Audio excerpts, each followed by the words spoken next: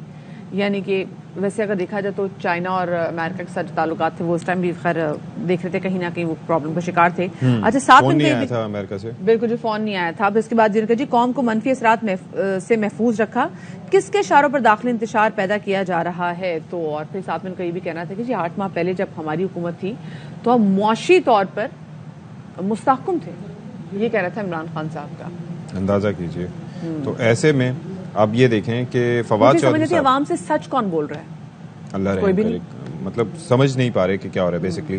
اب آپ یہ دیکھیے کہ چکر یہ ہے کہ اس سارے کے سارے پٹ رہے ہوتے تھے کہ عوام کو کچھ نہیں مل رہا, ٹھیک ہے.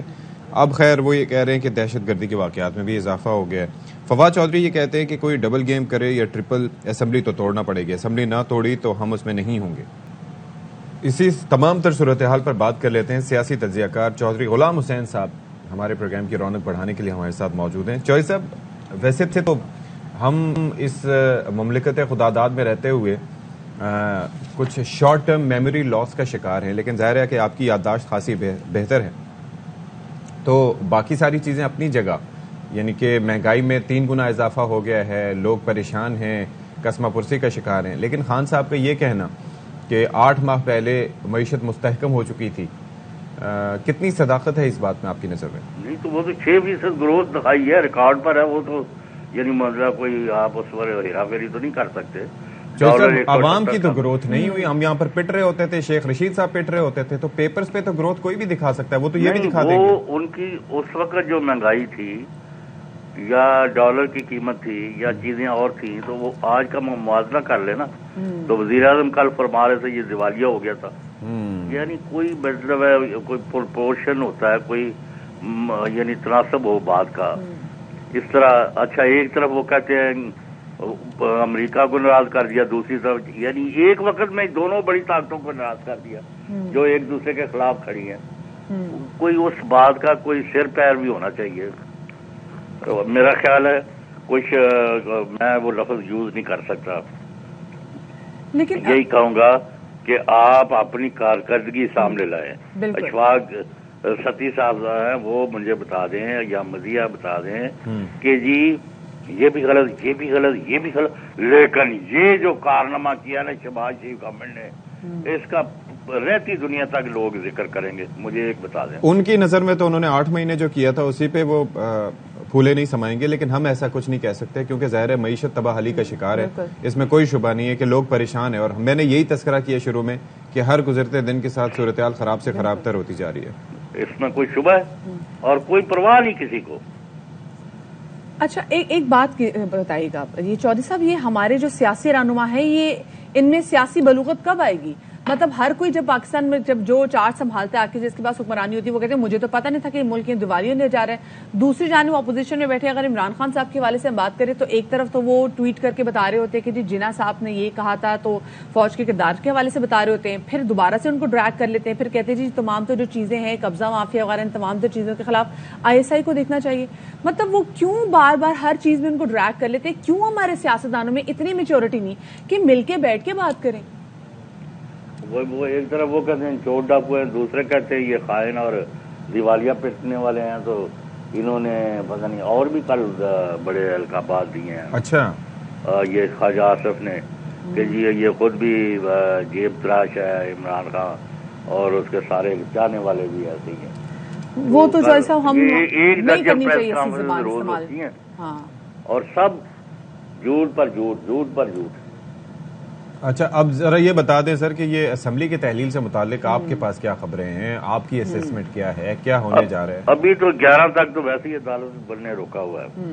اچھا تو اس روکنے کا فائدہ کس کو ہو رہا ہے؟ جی ابھی پرویز لائی تو نہیں چاہتے نا, کہ وہ کہتے ہیں 2-3 مہینے میں اور جو پروجیکٹ ہے مکمل کر لوں.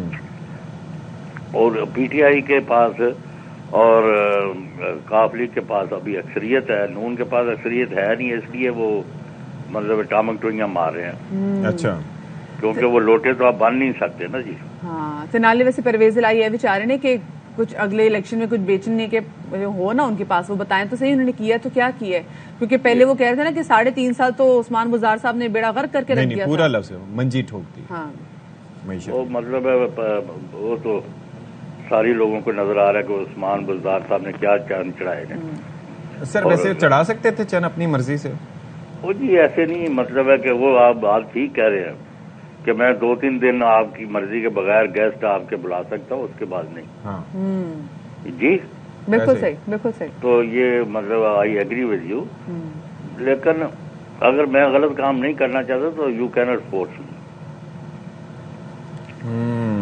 اچھا ویسے چودھری صاحب کچھ حالات بہتر ہوتے ہیں، آپ کو آگے دکھائی دے رہے ہیں کہ چلیں ابھی نہیں، کچھ مہینوں بعد الیکشن ہو جائے، الیکشن کے بعد آپ کو لگتا ہے کہ پھر حالات تھوڑے بہت بہتر ہو جائیں گے؟ کیونکہ جن ممالک سے ہم سوچ رہے ہیں ہم سے بات کریں گے کہ جو آئی ایم ایف ہم سے اب تب بعد جا کے بات کرے گا، تو آئی ایم ایف سے تو پہلے بات یہ ملک بھی ٹھیک ہوگا اور لوگوں کے حالات بھی ٹھیک ہوں گے، اللہ کرے اللہ کرے۔ لیکن ایک یعنی آپ نے ایک لمبی لکیر کھینچنی ہے، لمبی، کہ یہ ہوگا اور یہ نہیں ہوگا اور یہ میرے سے شروع ہوگا۔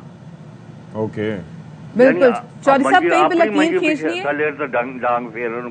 چودھری صاحب کہیں تو لکیر کھینچنی ہے، کہیں پہ کانٹے مارنے ہیں۔ ہاں بالکل یہ بھی ضروری ہے، لیکن یہاں آتے نہیں آپ، یہ نہ ہر بندہ چاہتا ہے کہ میرے چور جڑے نے وہ تے فرشتے نے تے جڑے دوسرے نے انہاں دے گلے چ رسا پا۔ اے گل کیتی سر تسی کامیڈی ہاں بس سر یہ آپ کے سن لیں ابھی سے لکیریں کھینچنا شروع کر دیں، ورنہ یہ نہ ہو کہ آگے ناک سے ہمیں لکیریں کھینچنی پڑیں۔ ہاں بالکل یہ ادھر ہی چلے گئے نا، ادھر ہی چلے گئے، اللہ رحم کرے۔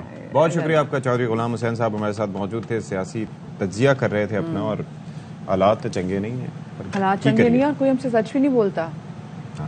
سب سے خوفناک بات تو یہ ہے کہ کوئی ہم سے سچ ہی نہیں بول رہا۔ سچ بولوں بریک کا ٹائم ہو گیا شاید، چلے جی یہ سچ برداشت ہے، چھوٹی سی بریک کے بعد ملتے ہیں۔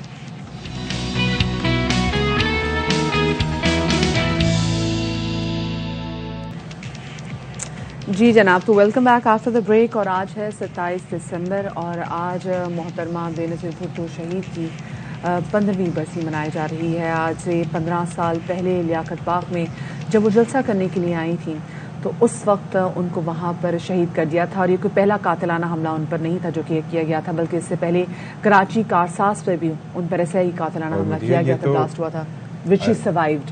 I remember I used to work for a TV channel and I used to be in the night shift، اور اس وقت میں آ رہا تھا تو اسی اسنا میں رات کو 12:30 پونے 1 بجے کے قریب یہ واقعہ پیش آیا تھا کارساز میں دھماکہ، اور آپ سوچیں کہ کیا اس وقت you must have seen it کہ کیا استقبال کیا گیا تھا محترمہ بینظیر بھٹو کا، کہ وہ خود ساختہ جلا وطنی ختم کر کے پاکستان آ رہی تھیں، گو کہ ان کو دھمکایا بھی گیا تھا، تھریٹ بھی کیا گیا تھا کہ ہاں جی ایسا ہو سکتا ہے، لیکن she knew it۔ تو وہاں پر کارساز پہ جب ان کا، حالانکہ دوپہر میں وہ پہنچ چکی تھی ایئرپورٹ، لیکن جتنے لاکھوں لوگ سڑکوں پہ موجود تھے، اس کے بعد وہاں پر پہنچا تو پہلے ایک چھوٹا دھماکہ ہوا، پھر اس کے بعد جب زیادہ لوگ جمع ہوئے تھے، بٹ شی سروائیوڈ کیونکہ وہ اندر تھیں۔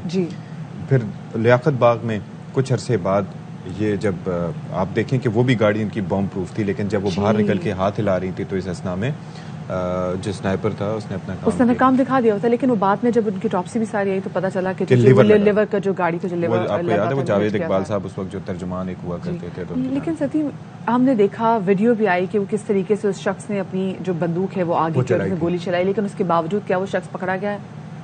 کیا محترمہ بینظیر بھٹو کے قاتلوں کو کیپچر کردار تک پہنچایا گیا؟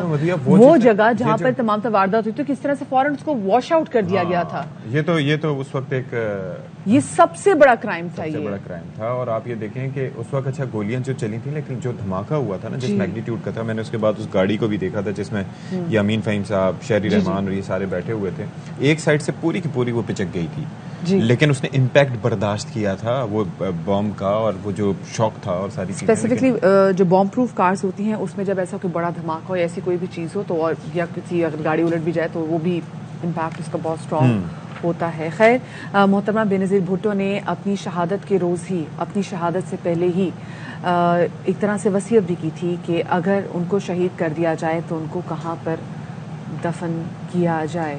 ایک رپورٹ ہم نے تیار کی ہے، اس حوالے سے آپ کے ساتھ شیئر کرتے ہیں۔ جی، تو وہاں پر کیا صورتحال ہے، اور آپ دیکھیں ہمارے عقب میں کتنی خوبصورت تصویر ہے محترمہ بینظیر بھٹو کی.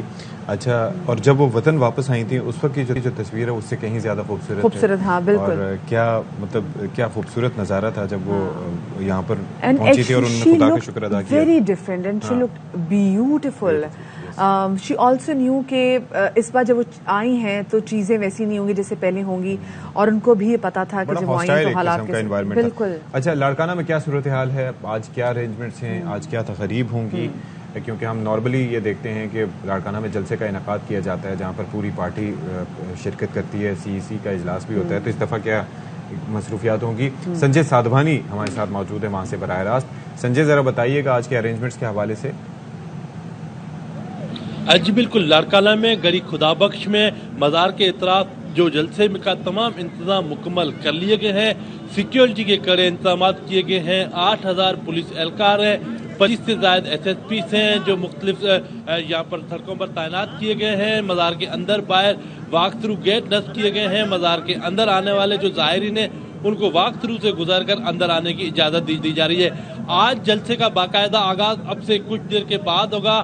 تلاوت قرآن پاک سے جلسے کا آغاز کیا جائے گا, جس کے بعد قرآن خوانی ہوگی شہید محترمہ بینظیر بھٹو کے احسان ثواب کے لیے, جس کے بعد یہاں پر جو ہے وہ محفل مظاہرہ ہوگا شہید محترمہ بینظیر بھٹو کی زندگی اور ان کے شہادت پر جو مختلف شاعراء پاکستان بھر کے پڑھیں گے, جس کے بعد بلاول بھٹو زرداری اور پاکستان پیپلز پارٹی کے مرکزی قائدین دوپہر 4 بجے کا وقت بتایا جا رہا ہے کہ وہ جلسے گاہ پر آئیں گے اور جلسے سے خطاب کریں گے. آج کا جو بلاول بھٹو کا خطاب ہوگا وہ ویسی صورتحال, خارجہ پالیسی, دہشت گردی کی لہر ہے ان پر انہوں نے مختص کیا ہے, اور جو آج کا خطاب ہوگا اس میں اپنے آگے کے لائے عمل کا اعلان کریں گے. پاکستان پیپلز پارٹی کے مرکزی قائدین جس میں اسمبلی سے لے کر مفتی وفاقی گجرا وہ لاڑکانہ پہنچے ہیں. جزیرہ سنگھ سید مراد علی شاہ بھی لاڑکانہ میں موجود ہے, اور اب سے کچھ دیر کے بعد وہ مزار پہ پردہ حاضری دیں گے, جس کے بعد شام 4 بجے جلسے کا آغاز ہوگا. سابق صدر آصف علی زرداری اور آصفہ بھٹو زرداری سے بھی بڑی تقریب میں شرکت کرنے کا امکان ہے. اس کے علاوہ بلاول بھٹو زرداری اس کے مزدور ہاؤس میں موجود ہے. پاکستان بھر سے آئے ہوئے پاکستان پیپلز پارٹی کی قیادت, جس میں کشمیر کے ایم ایل اے ہو یا پھر پنجاب سے تعلق رکھنے والے ایم پی ایز ہو یا کیپی کے بھی پاکستان پیپلز پارٹی کے رہنما ہو, ان سے مشاورت کی جا رہی ہے. اس جو عموماً 27 دسمبر کی جو جلسے کی تقریبات ہوتی ہے اس سے پہلے اور اس کے بعد میں پاکستان پیپلز پارٹی ایک اجلاس کرتی ہے. اجلاس کا ایجنڈا ہوتا ہے کہ آگے پیپلز پارٹی کا لائے عمل کیا ہونا چاہیے, ان کی جو موجودہ سیاسی صورتحال ہے اس پر بھی غور وچار کیا جائے گا. کہا کہ آصفہ بھٹو زرداری اور زرداری صاحب کے بھی امکانات ہے کہ وہ اٹینڈ کریں, تو کیا وہ پاکستان میں موجود نہیں ہے جن کا یہ ہے کہ وہ اٹینڈ کریں یا نہ کریں؟ دیکھیں, آصف علی زرداری اور آصفہ بھٹو زرداری دونوں پاکستان میں موجود ہیں. عموماً جلسے کی جو تقریبات ہوتی ہیں ان میں آصف علی زرداری اور بلاول بھٹو زرداری مشترکہ طور پر اس جلسے میں شرکت کرتے ہیں اور صدارت کرتے ہیں. لیکن آصف علی زرداری کی گزشتہ کچھ روزوں سے جو طبیعت ہے وہ ناساز رہتی ہے, جس کی وجہ سے ان کی جو شرکت ہے اس کا امکان ظاہر کیا جاتا ہے کہ کسی وقت بھی اگر ان کی طبیعت خدا نہ خواستہ خراب ہو تو وہ ان کی شرکت مشکوک ہو جاتی ہے, جس کی وجہ سے ان کی شرکت کا جو ہے وہ امکان ظاہر کیا جا رہا ہے. آپ اگر یہ میرے عقب میں دیکھیں تو یہ وہ گراؤنڈ ہے جہاں پر یہ جلسہ ہوگا, اور پاکستان پیپلز پارٹی کے جو کارکنان ہیں وہ سندھ بھر کے تمام اضلاع سے یہاں پر آئے ہیں. پنجاب اور کے پی کے جیالوں کے قافلے بھی یہاں پر آئے ہیں. سامنے آپ دیکھ سکتے ہیں وہ ایک کیمپ میں لگائی گئی ہیں. تمام جو آنے والے سندھ بھر کے جیالے ہیں ان کو یہاں پر کیمپ میں ٹھہرایا جا رہا ہے, ان کی خوب توازہ کی جا رہی ہے, جس کے بعد یہاں پر جو ہے وہ مزار کے اندر جیالے جا کر حاضری دے رہے ہیں. اور یہ مزار کے اگر آپ اس طرف دیکھیں, ہمارے کیمرہ مین آپ کو دکھائیں مصطفیٰ, تو آپ یہ دیکھ سکتے ہیں کہ مزار کے داخلے کے لیے جو گیٹ نصب کیے گئے وہ واک تھرو گیٹ سے گزار کر ہی جو سیکیورٹی کلیئرنس دینے کے بعد انہیں اندر جانے کی اجازت دی جا رہی ہے. ٹھیک ہے, بہت شکریہ جی. سنجے سادھوانی ہمارے نمائندے ہمارے ساتھ موجود تھے, اور کل رات ہم نے ویسے دیکھا بھی تھا کہ بلاول بھٹو زرداری صاحب انہوں نے بھی اپنے انسٹاگرام پہ ویڈیو اپلوڈ کی تھی جس میں وہ بتا رہے تھے کہ وہ اس وقت گڑی خدا بخش کی طرح وہ روانہ ہیں, اور اس کے بعد انہوں نے کہا کہ پھر کل وہ وہاں پر خطاب بھی کریں گے. اور ابھی بھی یہ امکانات موجود ہیں کہ Zardari sahab since he is not well پچھلے کئی دنوں سے, بٹ وہ اور ان کی بیٹی چھوٹی والی وہ ضرور یہاں پر شرکت کریں گے. چلیں جی, ایک بریک لیتے ہیں, بریک کے بعد آئیں گے.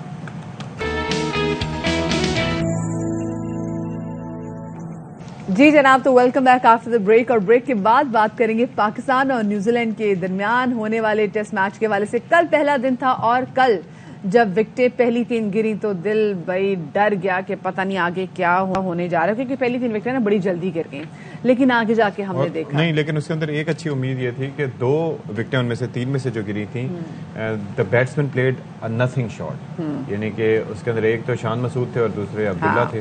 وہ جس طریقے سے آگے بڑھ کے اسپنر کے اگینسٹ شاٹ کھیلنے کی اور ایک تو روکنے کی کوشش میں آؤٹ ہوئے، تو آپ اندازہ کر سکتے ہیں کہ وہ دے آفرڈ نتھنگ.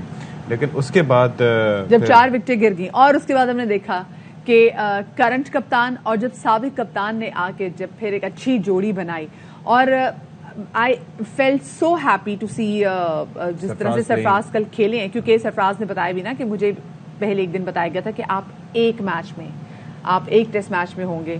سو میں نے کہا کہ ٹھیک ہے، اور اس کے بعد جس طریقے سے کھیلا وہ بڑا زبردست ہے. ایون بابر نے تو کل کھیلتے ہوئے ایک اور اپنا جو ہے وہ محمد یوسف صاحب کے ریکارڈ کو بیٹ کر دیا، تو بڑی 196 رنز کی شراکت یہ بڑی اچھی بات ہے کہ ہی پلیز فار دا ریکارڈ، اور ان کے ریکارڈ ماشاءاللہ بنتے رہتے ہیں. ہی پلیز ویل، بڑی گہری بات کی ہے آپ نے، کیونکہ دیکھیں اب یہ دیکھ لیں کہ اس سال کے سب سے زیادہ ٹیسٹ رنز بنانے والے پلیئر بابر اعظم بن گئے، تو دس از ریمارکیبل. لیکن وہ اللہ تعالیٰ کا لاکھ لاکھ شکر ہے کہ سرفراز کو نہ صرف یہ کہ موقع دیا گیا بلکہ ہی پلیڈ ویل. کیونکہ آپ یہ دیکھیں ایک اسکروٹنائز کرنا بہت آسان ہوتا ہے ہمارے یہاں کہ اب پہلی اننگز میں اگر وہ اسکور نہ کر پاتے تو لوگ کہتے کہ دیکھا لے آئے تھے، اسکور نہیں کیا. اچھا، and we shouldn't be very so much harsh on Rizwan as well, because ہر پلیئر کے اوپر تھوڑا سا یہ پیچ آتا ہے. لیکن اتنا ایگزاسٹ کر دیا سکتی ہے آپ نے، ہر میچ میں رضوان کو کھلایا ہے. بٹ اچھی بات یہ ہے کہ آپ نے ٹھیک ہے سرفراز واز دیئر، اور میرے خیال سے چلو وکٹ کیپنگ میں آپ ان کو نہیں رکھتے، بس ایز اے مڈل اور بیٹسمین تو آپ ان کو رکھ سکتے ہیں نا، کیونکہ ہمارے پاس جس طریقے سے یہ چیزیں، جس طرح سے ہمارے پاس بیٹسمین ٹک نہیں پاتے کریز پہ، تو یہ ایک بڑا مسئلہ ہے. 86 رنز بنایا، اور ایگزیکٹلی کل کے دن کا جو میچ ختم ہونے سے 1 اوور پہلے جو ہے وہ سرفراز بھی آؤٹ ہو گئے. سرفراز نے بنائے 86 رنز، اور دوسری جانب اگر ہم بابر کی بات کریں تو بابر نے بھی خیر کمال ہی کوئی رنز جوڑے. بابر نے تقریباً 161 رنز جو ہیں اور ابھی کریز پر موجود ہے. تو آپ یہ دیکھیں کہ 4 وکٹیں 110 پر گرنے کے بعد 5ویں وکٹ کی شراکت جو بنی اس نے پاکستان کو ہوپ دی ہے. اچھا، ایک ٹویٹ مجھے بڑا اچھا لگا تھا کہ جی پاکستانی ٹیم کے کیپٹن اور دلوں کے کیپٹن دونوں اس وقت کریز پر موجود ہے، because people supported Sarfraz a lot. آپ یہ دیکھیں کہ لوگ سرفراز کو کرٹیسائز بھی کرتے رہے ان دا پاسٹ، لیکن ساتھ ہی ساتھ ان کو سپورٹ بھی کرتے رہے ہیں جب اس کی ضرورت. بڑی وجہ یہ ہے کہ چاہے کچھ بھی حالات ہو، جیسے جس طریقے سے ان کو ان کی کیپٹنسی سے ہٹایا گیا تھا، کبھی ہم نے نہیں دیکھا کہ وہ اس طریقے سے آ کے ٹویٹر پہ یا سوشل میڈیا پر آ کے کوئی ایسے کوئی تانے دیں یا پھر روئیں، یا ایسی کوئی بھی اسٹیٹمنٹ ہم نے کبھی سرفراز کی جانب سے نہیں دیکھی. حالانکہ جو بابر اعظم کا اس سے پہلے اسٹیٹمنٹ تھا کہ سیفی بھائی کو ہم نے اس لیے نہیں کھلایا کہ بڑا اس کا میگنیٹیوڈ میچ کا بڑا تھا تو وہ بڑا پریشر آ جاتا ہے، آل دیٹ. امیجن یہ کتنی بڑی بات تھی کہ اٹ واز، اگر دیکھا جائے تو بڑی انسلٹنگ اسٹیٹمنٹ بھی تھی کہ میگنیٹیوڈ میچ کا بڑا تھا. ایک شخص جو کہ آپ پہلے آپ دیکھیں بھائی وہ کیپٹن رہ چکا ہوا ہے، and he had a very good record اگر کیپٹنسی کی بات کریں. اچھا، سرفراز احمد وہ کہہ رہے تھے کہ جی 4 سال بعد ٹیم کے لیے ٹیسٹ میچ کھیلنے جا رہا تھا، اور کراچی میں ظاہر ہے ان کا پہلا ٹیسٹ میچ تھا، پاکستان میں ان کا پہلا ٹیسٹ میچ تھا جو کھیل رہے تھے. تو کہہ رہے تھے کہ اگر شروع میں کوئی میرا ہارٹ بیٹ چیک کرتا نا تو میٹر کو پڑ جانا تھا. He is very honest about his feelings کہ بس دیکھا جب وہی ہم بات کر رہے تھے نا کہ ایک بندہ جو کہ کیپٹن رہ چکا، جب آپ اس کو 4 سال بعد کھلا رہے ہیں، آف کورس بہت زیادہ پریشر تھا. لیکن کل سب سے پہلی بات یہ ہم نے دیکھا کہ سرفراز کی جو وائف ہے خوشبخت، شی واز دیئر، ان کے بچے وہاں پہ تھے، جس طریقے سے وہ شیئر کر رہے تھے وہ ان کے لیے بھی بڑا مطلب ایموشنل، بڑے خوبصورت موقع تھا اور بڑے اچھے انسان ہیں. آپ یہ دیکھیں کہ اس کے باوجود تمام تر صورتحال کی انہوں نے ٹیم کو اپنے گھر پہ مدعو بھی کیا تھا اوور ڈنر جب وہ نہیں کھیل سکے تھے. تو he is very nice and kind. تو چلیں مزید اللہ تعالیٰ ان سے بالکل مزید یہ بھی آگے ان کو ٹیم میں سلیکٹ کریں اور یہ بھی پھر آگے ٹیم کے لیے اچھا کر سکیں. اچھا، اب دیکھیں وہ آئے، انہوں نے پرفارم بھی کیا نا. ہمارے باقی جن کو اپنے اتنے سے ٹیم میں رکھا وہ کتنے سکورز بنا رہے ہوتے ہیں. بریک چلے ہو گئی ہے. اچھا جی، بریک.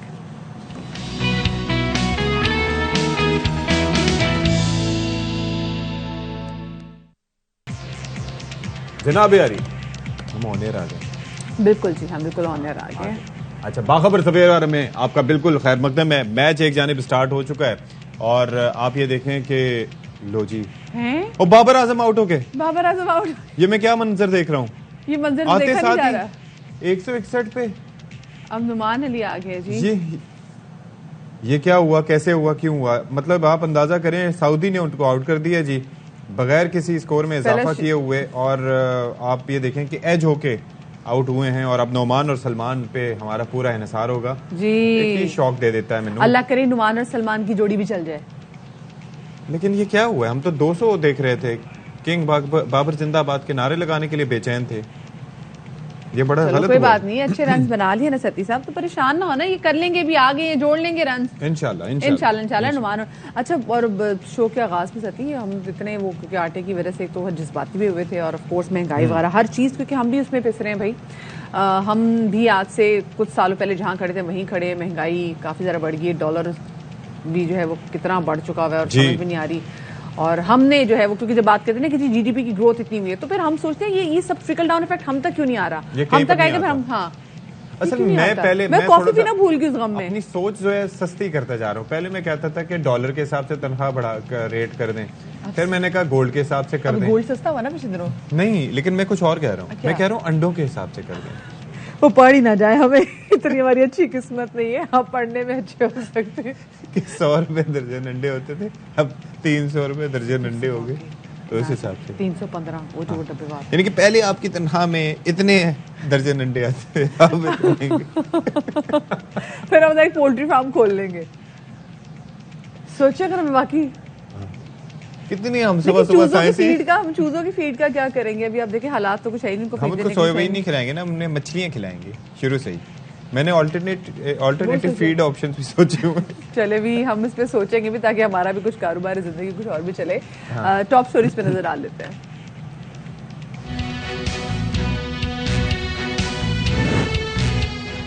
پاکستان اور امریکہ کے تعلقات بہتری کی جانب گامزن. باہمی اعتماد کے نئے دور کا آغاز ہو رہا ہے. تعلقات کو مثبت سمت میں آگے بڑھانے کے بیانات خوش آئند ہیں.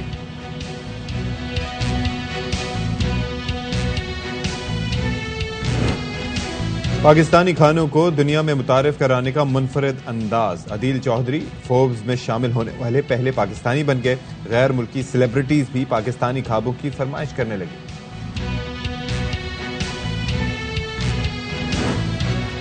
بازی چاہتوال ہے دنیا میرے آگے، ہوتا ہے شب و روز تماشا میرے آگے. اردو کے عظیم شاعر مرزا اسد اللہ غالب کے چاہنے والے آج ان کا یوم پیدائش منا رہے ہیں.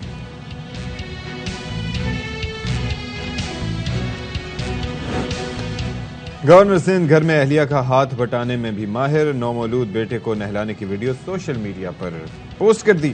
سب والدین کو اپنے بچوں کا اسی طرح خیال رکھنا چاہیے، گورنر کا پیغام.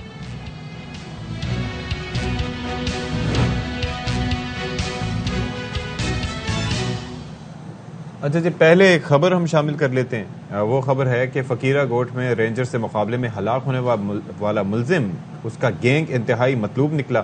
ہلاک ملزم کے ساتھی بابو کے دوران تفتیش اہم انکشافات سامنے آئے ہیں، اور ساتھیوں سمیت ڈکیتی مزاحمت پر متعدد افراد کو قتل اور زخمی کیا، یہ اس نے اعتراف کیا ہے. نذیر شاہ ہمارے نمائندے ہمارے ساتھ موجود بھی ہیں. نذیر، اور کیا کچھ اہم انہوں نے انکشافات کیے ہیں؟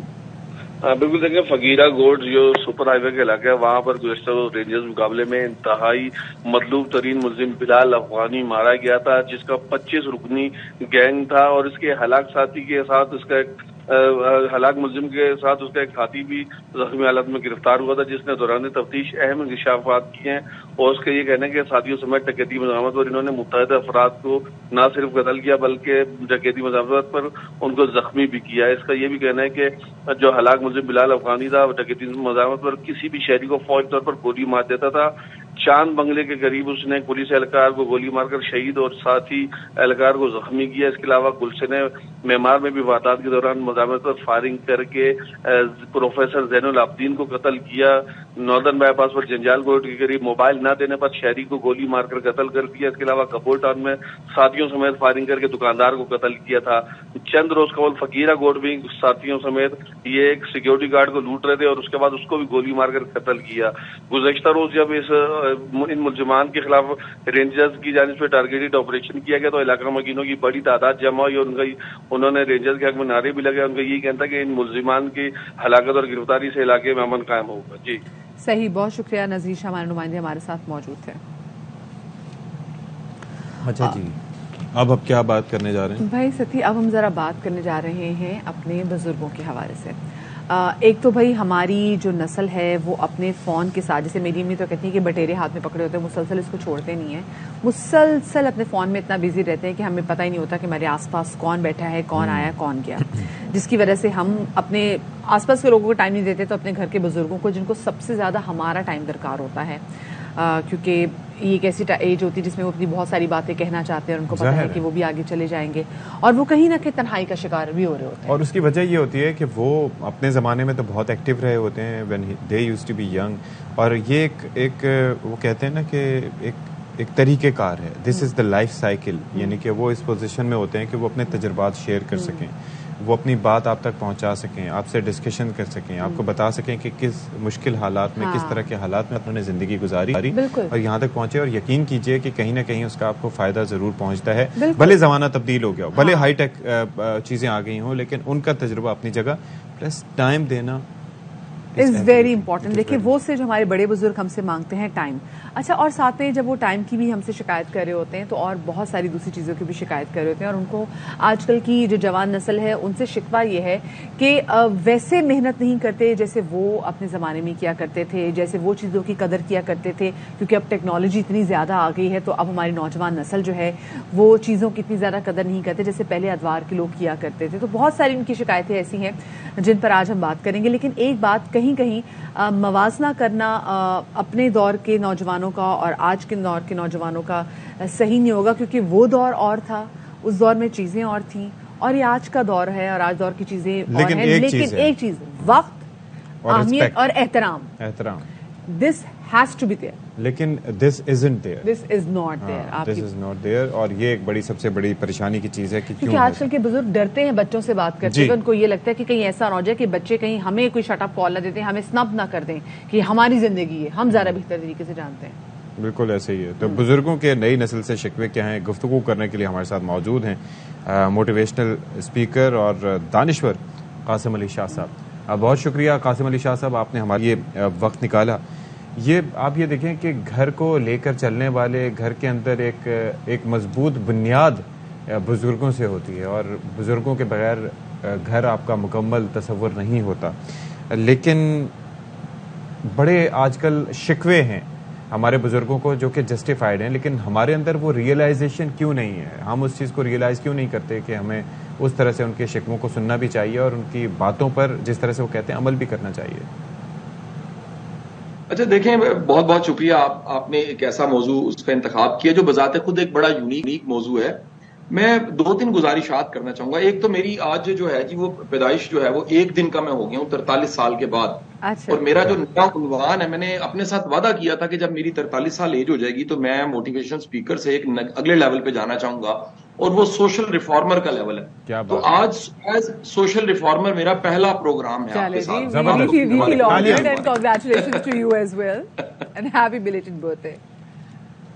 اچھا، اب جہاں تک اس موضوع کی بات ہے، میں آپ سے گزارش کرنا چاہوں گا کہ ایک ہم سب جو ہمارے سینئرز ہیں، بوڑھے ہیں اور جن کی عمر کو 60-70 سال ہو گئی ہے، ان کو ایک چیز سمجھنی چاہیے. ان کے پاس اللہ نے ان کو سب سے بڑا کمال جو دیا ہے وہ وزڈم دیا ہے. کیونکہ جس طرح زندگی گزاری ہوتی ہے، اس کے پلے کچھ بھی نہ ہو، جیب میں 1 روپیہ نہ ہو، اس کے پاس جگ بیتی اور ہڈ بیتی ہوتی ہے. اور جگ بیتی اور ہڈ بیتی میں اتنی طاقت ہوتی ہے، وہ جو وزڈم ہوتا ہے وہ آپ نے پوری زندگی کی قیمت ادا کر کے سیکھا ہوتا ہے. یعنی وہ پیسوں سے بھی نہیں ملتا، وہ یونیورسٹی سے نہیں ملتا، وہ کالج سے نہیں ملتا، وہ آپ نے ہڈ بیتی سے سیکھا ہوتا ہے، اور وہ پرائس لیس ہوتا ہے، میں سمجھتا ہوں. اب پرابلم یہ ہوتی ہے کہ اگر آپ کے پاس دنیا کا بہترین واٹر کنٹینر ہے، دنیا کا بہترین ایک پاؤنڈ آپ کے پاس ہے جس میں پانی بھرا ہوا ہے، لیکن وہ چینلائز نہیں اگر ہو سکتا، اس کا کوئی رستہ نہیں ہے کہ اس سے ڈیم بنانا ہے، انرجی بنانی ہے، اس کا کوئی رستہ نہیں ہے کہ اس سے کینال نکال کے آپ نے فصلوں تک پہنچانی ہے، تو اس ڈیم کا، اس واٹر کنٹینر کا کوئی فائدہ نہیں. ہمارے بزرگوں کا چیلنج، پرابلم یہ ہے کہ وہ وقت گزرنے کے ساتھ ساتھ بیزار ہو جاتے ہیں، چڑچڑے ہو جاتے ہیں. اور جو پلیزنٹ ورڈ ہے، جس طرح آپ دونوں کو میں دیکھ رہا ہوں تو مجھے خوشی ہو رہی ہے کہ دونوں پلیزنٹ لگ رہے ہیں آپ ماشاءاللہ، اور آپ دونوں ہی بڑے پلیزنٹ ہیں ماشاءاللہ. اینکر آپ کی جو کنڈکٹ کرنے کی بڑی زبردست اسٹرینتھ ہے. یہ جو پلیزنٹ ہونا ہے یہ ہمارے بوڑھوں کے پاس اور بڑوں کے پاس نہیں رہتا. آپ کو آٹے میں نمک کے برابر ایسے لوگ ملیں گے جن کی عمر 60 سال سے زیادہ ہے اور وہ پلیزنٹ ہے، یعنی ان کی خوشگواری کا احساس ہے. اب ہوتا یہ ہے کہ انسان کبھی بھی رونے دھونے والے کے پاس جانا نہیں چاہتا. انسان کبھی رونے دھونے والے سے ہاتھ نہیں ملانا چاہتا. انسان جو ہر وقت ایک نشتر پکڑ کے، تلوار پکڑ کے، چھری پکڑ کے کانٹ رہا ہے، صحیح کر رہا ہے، چیزوں کو اصلاح کر رہا ہے، ناسے بن کے چل رہا ہے، اس کے ساتھ چلنا نہیں چاہتا. انسان کو محبت اور احترام پسند ہے. ہمارے بڑوں کو سیکھنا چاہیے کہ جو چھوٹے ہیں یہ بھی بڑے اہم ہیں، ان کی بھی ایک ویلیو ہے، یہ ہماری ایکسٹینشن ہے. ہم نے قبروں میں چلے جانا ہے، انہوں نے دنیا میں زندہ ہونا ہے. تو ہمارا جو وزڈم ہے وہ کس طرح سے ان کے کام آ سکتے ہیں. اس میں میں نے بہت سا لٹریچر پڑھا اور اس لٹریچر سے مجھے پتا لگا دنیا میں صرف واحد اسکینڈینیوین بیلٹ ہے جن کا لٹریچر یہ کہتا ہے کہ وراثت جو ہے وہ وراثت علم کی ہے، وزڈم کی ہے. بے شک ہمارے جس طرح کلچر میں کچھ چیزیں بیٹھی ان کے کلچر میں ہے کہ اگر بڑے بوڑھے اپنے وزڈم کو ٹرانسفر نہیں کرتے تو سمجھ لیں کہ وہ قبروں میں لے کے چلے گئے اور انہوں نے جرم کر دیا. اب یہ ٹرانسفر کیسے ہو سکتا ہے؟ اس کے دو حصے ہیں. پہلے تو یہ ینگ جنریشن کو ریسیپٹیو ہونا چاہیے. ان کو اپنے استاد، مرشد، سینئرز ڈھونڈنے چاہیے جن سے سیکھ سکیں، جن کو سن سکیں، جن کو ڈھونڈ سکیں، جن کو تلاش کریں. اچھا، اس مزے کی بات، سوری آپ کی بات کاٹ رہی ہوں، قطع کلامی کی معذرت، لیکن جب ہم استاد کے والے سے بات کرتے ہیں تو آج کے استاد کی وہ حیثیت نہیں ہے، نہ وہ اسٹوڈنٹس حیثیت دیتے ہیں جو کہ واقعی پرانے زمانے میں ہمارے بزرگ اپنے استادوں کو سنا کرتے تھے اور ہمارے بزرگ بتاتے تھے کہ کس طریقے سے ان کی زندگیوں کو، ان کی کیریئر کو شیپ کیا ان کے استادوں نے. مطلب آج ہمیں وہ استاد ہی میسر نہیں ہے. اچھا دیکھیں، پرابلم یہ ہے سوسائٹی میں نا، مٹیریلزم بہت تیزی کے ساتھ آیا ہے. ہر چیز، مسکراہٹ کی بھی ایک پیسوں کی ویلیو ہے جی. کیسے سیل بڑھانے کے لیے ہم ٹرینرز کو بلایا جاتا ہے. میں تو خلاف ہوں ایسے ٹرینرز کے بھی جو کہتے ہیں کہ جی آپ مسکرائیں سیل بڑھ جائے گی، ہاتھ معاملی ملائیں سیل بڑھ جائے گی، کسی کو بھائی بیٹی بہن کہہ دیں سیل بڑھ جائے گی. اور خدا کے بندو، یہ ایک جو آرٹیفیشل سارا کچھ ہو گیا معاشرے میں، ہر چیز پیسہ پیسہ ہو گئی، ہر چیز کو پیسے سے ماپنے لگ پڑے. ہر بندہ اپنی بوٹی کے لیے بکرا حلال کرنے لگ پڑا. اس فلڈ سے، یہ جو فلڈ آیا، اس سے ظلم یہ ہوا کہ ٹیچر بھی ایک میٹیریلسٹک اپروچ کا ٹیچر ہمیں مل گیا. یعنی میں آج کے دن میں، آج 2022 اینڈ ہونے والا یہ بات کہہ رہا ہوں، ماڈرن بات کہہ رہا ہوں، آج کے جدید زمانے میں، آج کے کلاؤڈ ڈیٹا کے زمانے میں، آج آئی ٹی کے زمانے میں بھی اگر استاد میں کوئی بات ہے تو شاگرد اس کا ادب کریں گے. پرابلم یہ کہ استاد میں کمی ہے، استاد اتنا اپ ٹو ڈیٹ نہیں ہے، استاد کے پاس وہ کردار نہیں ہے، استاد کے پاس وہ سوچ نہیں ہے. جب آپ کو پتا ہو کہ آپ کا استاد کی اپروچ مٹیریل ہے، مٹیریلسٹک ہے، یاد رکھیں دنیا کا کوئی بندہ کسی مٹیریلسٹک بندے کی دل سے رسپیکٹ نہیں کرتا. ضرورت کے لیے رسپیکٹ کرتا ہے، مجبوری کے لیے، تنخواہ لینے کے لیے، فائدہ لینے کے لیے رسپیکٹ کرتا ہے. انفارچونیٹلی بالکل صحیح بات، بالکل صحیح بات کی آپ نے. تو اب اس سے نمٹا کیسے جائے، کیا کیا جائے؟ رسپیکٹ کرنے کے لیے جو ضروری چیز ہے وہ ہے ویلیوز. اور ہمارے بزرگوں کو، ہمارے بڑوں کو پہلا لیسن، آج کا تو ٹیک ہوم لیسن یہ تھا کہ پلیزنٹ ہونا چاہیے، خوشگوار ہونا چاہیے. میں آپ کو ایک اور چھوٹی سی ریسرچ اپنی بتاتا ہوں اگر آپ اجازت دیں. جی جی. اچھا، میں نے نا 10 لوگ ڈھونڈے ایسے جن کی عمر 75 سال سے زیادہ ہے اور وہ 75 کی ایج میں بھی اپنے فنکشننگ ہیں. میں نام کچھ لے لوں آپ کی اجازت سے؟ مشہور نام ہے سارے. جی جی. امجد اسلام امجد صاحب، ٹھیک ہے، عطا اللہ قاسم صاحب، سرفراز شاہ صاحب، احمد رفیق اختر صاحب، عرفان الحق صاحب جیلم والے. یہ اس طرح ایک 100 سیریز ہے. یہ 10-15 نام ایسے ہیں. اور اس میں پھر میں باہر جب دنیا سے جاتا ہوں، اس ملک سے نکل کے جاتا ہوں کسی دوسرے دنیا میں، وہاں تو میں ڈھونڈتا ہوں. چند دن پہلے میں نے ایک سویڈش وومن ڈھونڈی جس کی 79 ایج تھی. اس کی سٹوری میں یوٹیوب پہ اپلوڈ کرنے والا ہوں. یہ جب میں دنیا کو ڈھونڈتا ہوں تو ان سب میں، ان درجنوں لوگوں میں جن کی عمر 75 سال سے زیادہ ہو چکی ہے، مجھے 3 چیزیں کامن ملی ہیں. میں چاہتا ہوں وہ تمام بوڑھے جو مجھے سن رہے ہیں وہ 3 چیزیں اپنے اندر پیدا کریں. نہ صرف ان کی عمر بڑھے گی، ان کے گرد میلہ بھی لگا رہے گا. وہ 3 چیزیں بتاؤں جی میں؟ آپ سن رہے ہیں مجھے؟ جی جی بسم اللہ. بغیر پیسے دیے سن رہے ہیں.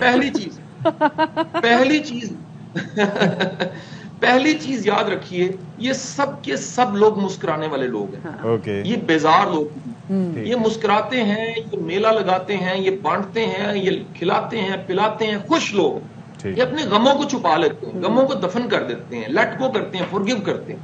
دوسری چیز جو مجھے کامن ملی ہے، یہ اپنے جونیئرز کو اپریشیٹ کرتے ہیں. یہ کندھے پہ ہاتھ رکھتے ہیں، یہ کہتے ہیں جی آؤ جی، ہم نے اچیو کر لیا، اب تمہاری باری ہے، تم نے اچیو کرنا ہے، شاباش، ویری گڈ. یہ اچھا تبصرہ لکھ دیتے ہیں، اچھا کمنٹ کرتے ہیں.